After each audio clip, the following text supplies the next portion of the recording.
Halo adik sekalian, yuk kali ini kita akan belajar mengenai kimia 1. Topiknya itu sistem periode unsur. Nah, kita mulai berangkat dari definisi daripada sistem periode modern ya.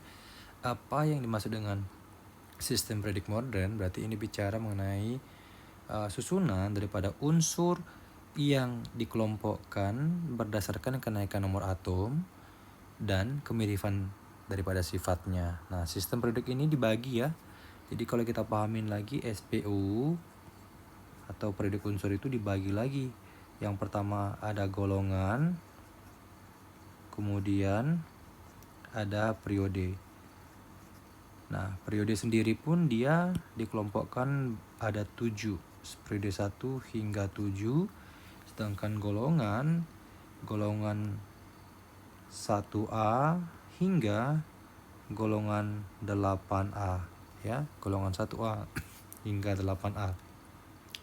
Nah, jadi kalau golongan ini ditentukan berdasarkan apa? Nah, golongan itu ditentukan berdasarkan elektron valensi. Elektron valensi itu adalah elektron terluar yang dimiliki atom. Sedangkan periode adalah ditentukan berdasarkan nomor kulit terbesar yang dimiliki atom. Ya, berdasarkan nomor kulit ataupun kulit terjauhnya ya. Nomor kulit terbesar yang dimiliki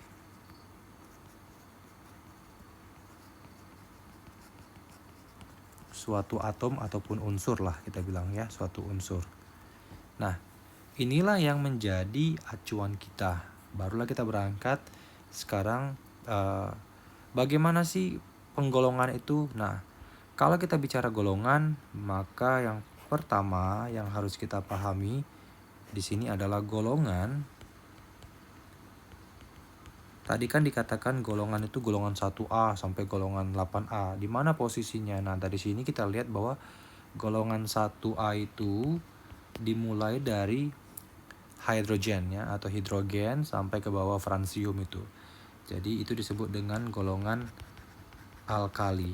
Nah, siapa aja? Ada hidrogen, ada litium, ada natrium atau sodium, ada kalium atau potasium, kemudian rubidium, cesium, dan fransium. Nah, selanjutnya sampai ke bawah itu ada golongan 2A, tinggal kamu ikutin. Nah, ini kita sebut dengan alkali tanah.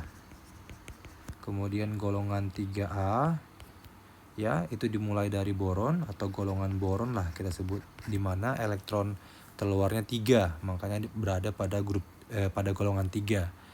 Dan selanjutnya ada golongan 4A dengan elektron terluar atau valensinya 4. Nah, ini adalah karbon. Nah, selanjutnya 5A. 5A yaitu nitrogen. Kemudian 6A yaitu oksigen. Kemudian 7A ya. 7A itu ini dikenal dengan halogen. Halogen itu umumnya dia itu gas-gas seperti fluorin, klorin, bromin, iodin, dan astatin. Nah, yang terakhir adalah ini gas mulia atau noble gases lah kita bilangnya. Gas mulia itu dimulailah dari yang pertama helium, neon, argon, krypton, xenon, radon ya. Kalau kamu lihat di bawahnya itu ada kan yang berwarna abu-abu, sepertinya itu adalah yang terbaru ya, yang terbaru yang ditemukan. Nah, sekarang kita lihat lagi bagaimana penggolongan daripada unsur berdasarkan periode. Periode itu adalah yang dilihat dari kiri ke kanan, berarti periode 1, periode 2, periode 3, periode 4, sampai periode 7. Nah, kalau kita bicara periode, maka dia digolongkan menjadi periode 1 itu terdapat 2 unsur. Sedangkan periode 2 itu ada 8 unsur. dan periode 3 ada 8 unsur.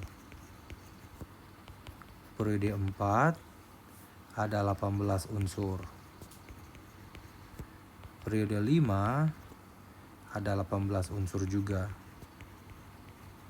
Periode 6 dia 32 unsur. Dan periode 7 dia ada 23 unsur. Nah, ini kalau berdasarkan yang kita bisa lihat. Nah, tapi kalau dilihat lagi, ada periode 6 dan 7 itu, pada periode 6 itu ada terusannya ya, yang kita sebut dengan lantanida yang di bawah. Dan periode 7 itu adalah actinida. Nah, actinida ya. Actinida. Jadi terusannya dari yang kita lihat di sini. Ini terusannya adalah ke bawah ini. Selanjutnya ini terusannya ke sini. Jadi sengaja dibuat ke bawah, kenapa? Karena tidak memuat terlalu panjang. Nah, itulah yang menjadi acuan kita. Nah, ada lagi pembagian unsur itu berdasarkan hubungan periode dan golongan unsur dengan konfigurasi elektron. Nah, coba kita bahas unsur berdasarkan periode dan juga konfigurasi elektron. Saya akan bahas untuk yang itu. Berarti yang selanjutnya adalah penggolongan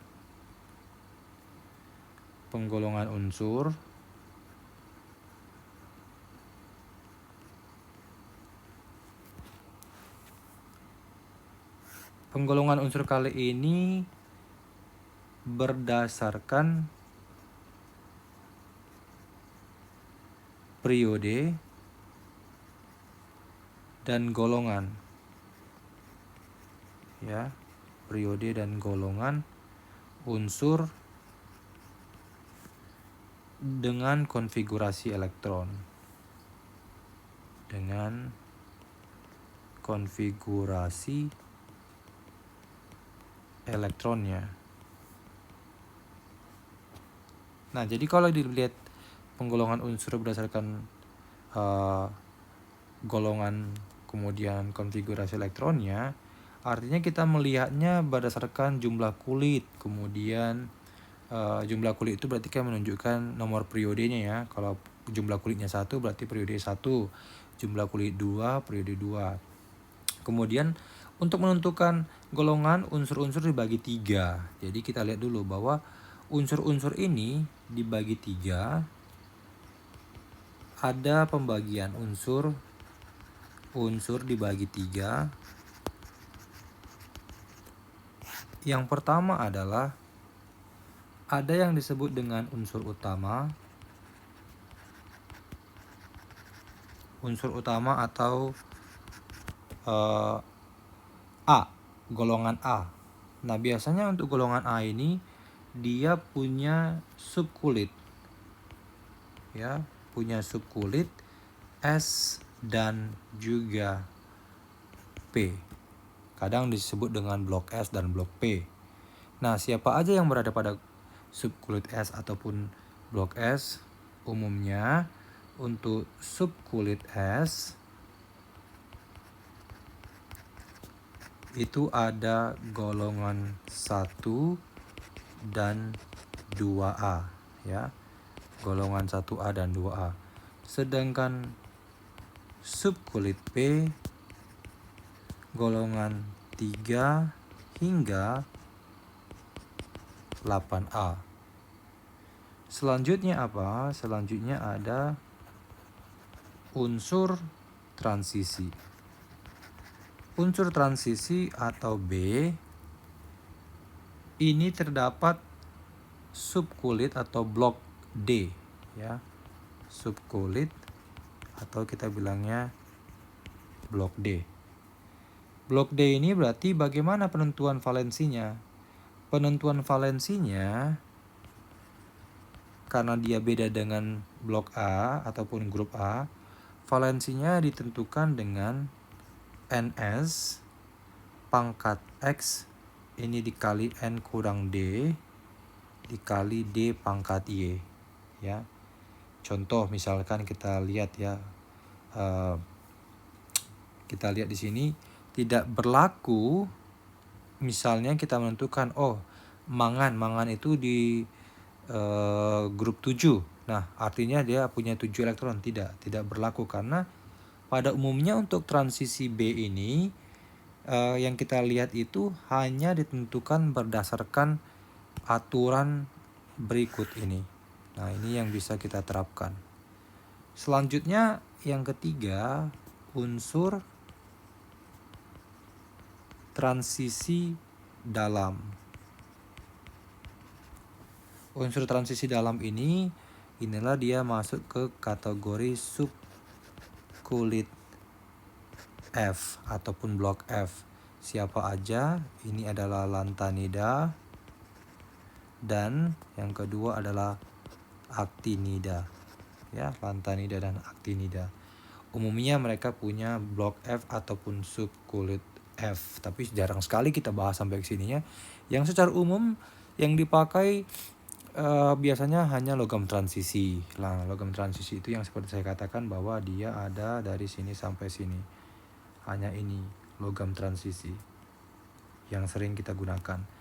Dan juga yang paling juga sering digunakan adalah yang grup 1A hingga 8A itu yang paling sering dibahas. Nah, kita akan masuk sekarang ke sifat periodik unsur. Ya, sifat periodik unsur. Sifat periodik unsur ini menjadi bagian topik terakhir yang harus kita pahami.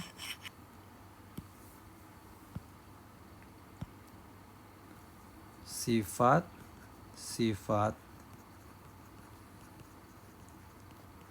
periodik unsur.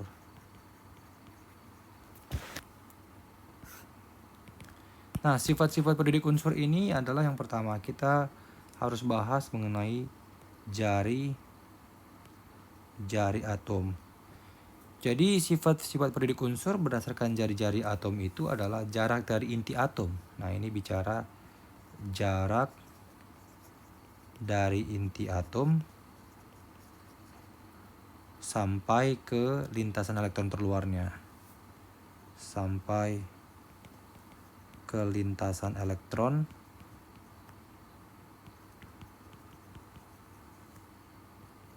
terluarnya. Ya, itu dia. Kemudian kalau kita lihat bagaimana jari-jari atom ini yang menjadi bahasan kita. Oke, ini saya kasih A saja. Nah, untuk jari-jari atom, ya, untuk jari-jari atom ini, maka kita lihat dulu. Kalau dari kiri ke kanan, bagaimana sifatnya ataupun jari-jari atomnya. Dari kiri ke kanan, maka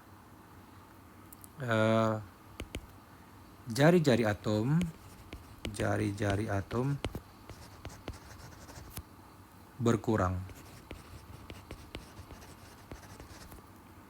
Selanjutnya, pada satu golongan itu kan satu periode ya. Ini pada satu periode.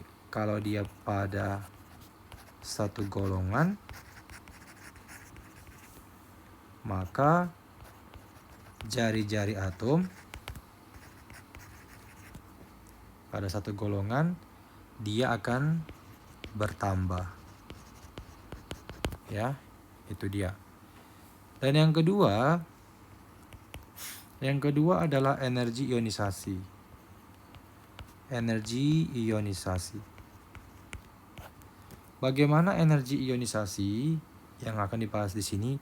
Energi ionisasi berarti bicara kemampuan untuk melepaskan satu elektron pada bagian terluar dari suatu atom yang mana jauh dari inti atomnya, sehingga ini terjadi menyebabkan membentuk yang namanya muatan positif ya dalam fase gas. Nah, ada 3 faktor yang mempengaruhi ionisasi. Apa saja 3 faktor yang mempengaruhi ionisasi? 3 3 faktor ionisasi ini adalah yang pertama, jari-jari atom. Kalau kita bicara jari-jari atom, maka semakin besar jari-jarinya atau jari-jari atomnya, maka energi ionisasi semakin kecil. Ya, yang kedua adalah muatan inti positif. Bagaimana muatan inti positif mempengaruhi energi ionisasi? Semakin besar muatan inti positif, maka semakin besar energi ionisasinya. Nah, itu dia. Yang ketiga adalah jumlah elektron. Jumlah elektron pada kulit dalam. Nah, bagaimana jumlah elektron pada kulit dalam ini mempengaruhi energi ionisasi? Semakin besar jumlah elektron pada kulit bagian terdalamnya, maka energi ionisasi juga akan semakin kecil. Nah, itu akan mempengaruhi ya. Kemudian kalau kita lihat lagi energi ionisasi yang selanjutnya adalah energi ionisasi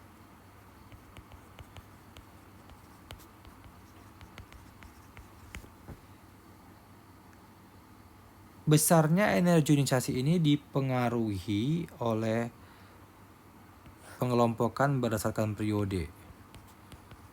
Bagaimana berdasarkan periode? Untuk satu periode dari kiri ke kanan, dia akan bertambah.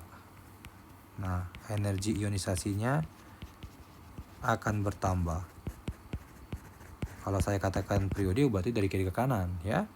Kemudian kalau dia golongan dari atas ke bawah, yang di satu golongan, maka energi ionisasinya berkurang. Jadi berkebalikan terhadap periodenya. Nah, selanjutnya adalah afinitas elektron. Nah, saya akan hapus yang ini. Yang C, afinitas elektron. Kalau kita bicara afinitas elektron atau AE, maka ada yang disebut dengan afinitas elektron positif. Nah, kalau dia positif, maka dia ini terjadi penyerapan energi, ya. Ada penyerapan energi. Kalau dia AE-nya negatif, maka terjadi yang disebut dengan pelepasan energi. Pelepasan energi. Nah, bagaimana AE ini tadi dapat dipahami berdasarkan periode dan golongannya, maka akan kita diskusikan untuk selanjutnya, yaitu besarnya afinitas elektron. Nah, ini besarnya afinitas elektron ataupun AE berdasarkan SPU atau sistem periodik unsur. Yang pertama, satu periode. Untuk dia yang satu periode berarti dari kiri ke kanan, maka dia akan cenderung bertambah. Yang kedua, satu golongan, maka akan cenderung berkurang. Ya. Dan selanjutnya adalah kita akan bahas D, keelektronegatifan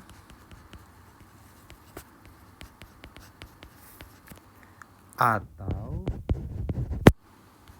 elektronegativitas.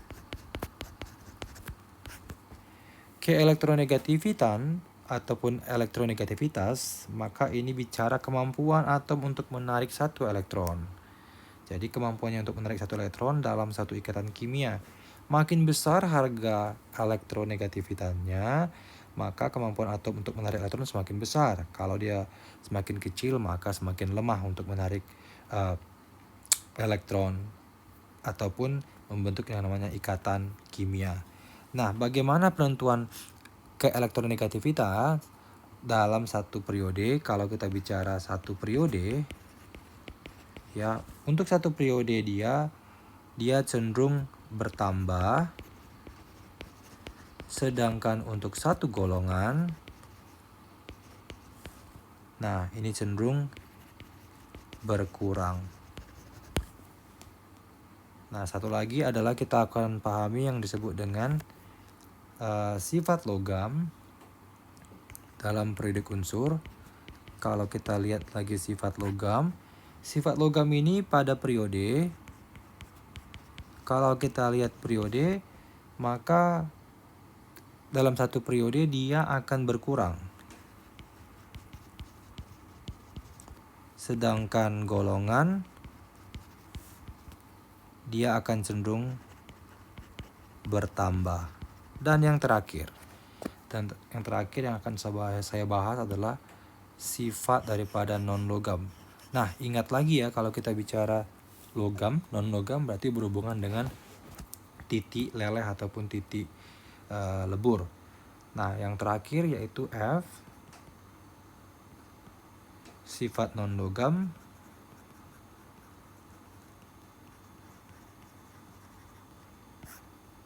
Untuk dia sifat non-logam dalam satu periode, maka ini akan cenderung bertambah, dan dalam satu golongan maka akan cenderung, kalau dia satu golongan dia akan cenderung berkurang.